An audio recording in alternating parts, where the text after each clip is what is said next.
Hezbollah দাবি করেছে যে তারা একটি গাইডেড মিসাইল দিয়ে ইসরায়েলের আকাশ প্রতিরক্ষা ব্যবস্থা আয়রন ডোমের একটি লঞ্চার ধ্বংস করেছে। ইসরায়েলের গর্বের আয়রন ডোমের উপরে এটা প্রথম সফল হামলা। লেবানন ভিত্তিক গোষ্ঠীটি তাদের দাবি পক্ষে প্রমাণ হিসেবে বুধবার একটি ভিডিও প্রকাশ করেছে। ক্ষেপণাস্ত্রের অনবোর্ড ক্যামেরা থেকে ধারণ করা 90 সেকেন্ডের ক্লিপটি লেবাননের সীমান্তর কাছে উত্তর ইসরায়েলের রামোট নাফতালিতে একটি সামরিক ঘাঁটিতে একটি আয়রন ডোম লঞ্চারের দিকে উঠতে দেখায়। আঘাতের সঙ্গে সঙ্গে ভিডিওটি শেষ হয়ে যায়। বৃহস্পতিবার ইসরায়েল প্রতিরক্ষা বাহিনী বলেছে যে তারা তাদের লঞ্চারগুলোর কোনো ক্ষতি সম্পর্কে অবগত নয়।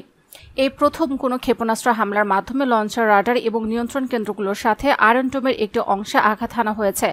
যদিও এটি অস্পষ্ট রয়ে গেছে যে কতটা ক্ষতি হয়েছে। যুক্তরাষ্ট্র ভিত্তিক ফাউন্ডেশন ফর ডিফেন্স অফ ডেমোক্রেসিসের রিসার্চ বিশ্লেষক জো ট্রুজম্যান বলেছেন, এ প্রথম মনে হচ্ছে হিজবুল্লাহ একটি গাইডেড ক্ষেপণাস্ত্র দিয়ে আয়রন ডোম লঞ্চ আঘাত করেছে। ফিলিস্তিনি গোষ্ঠীগুলো বছরের পর বছর ধরে এটি করার চেষ্টা করেছে, কিন্তু আমি কখনো প্রমাণ দেখিনি যে তারা সফল হয়েছে। হিজবুল্লাহ অত্যাধুনিক গাইডেড ক্ষেপণাস্ত্রের একটি অস্ত্রাগার পরিচালনা করে। অনেকগুলো ইরানে তার সমর্থকদের দ্বারা পাঠানো হয় এবং ইসরায়েলি ভূখণ্ডে আক্রমণে নিয়মিত সেগুলি ব্যবহৃত হয়। তেহরান ইয়েমেনের হুথি এবং গাজার হামাস সহ এই অঞ্চলের অন্যান্য গোষ্ঠী এবং মিলিশিয়াদের সমর্থন করে।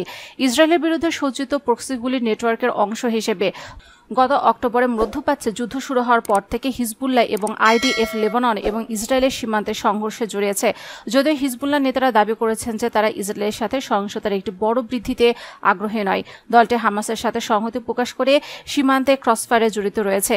ইসরায়েল হামাস সংঘর্ষের 8 মাসে আশঙ্কা বেড়েছে যে ইসরায়েল এবং হিজবুল্লাহর মধ্যে সংঘর্ষ একটি বৃহত্তর আঞ্চলিক সংঘাতে পরিণত হবে এবং লেবাননকে যুদ্ধে টেনে আনবে।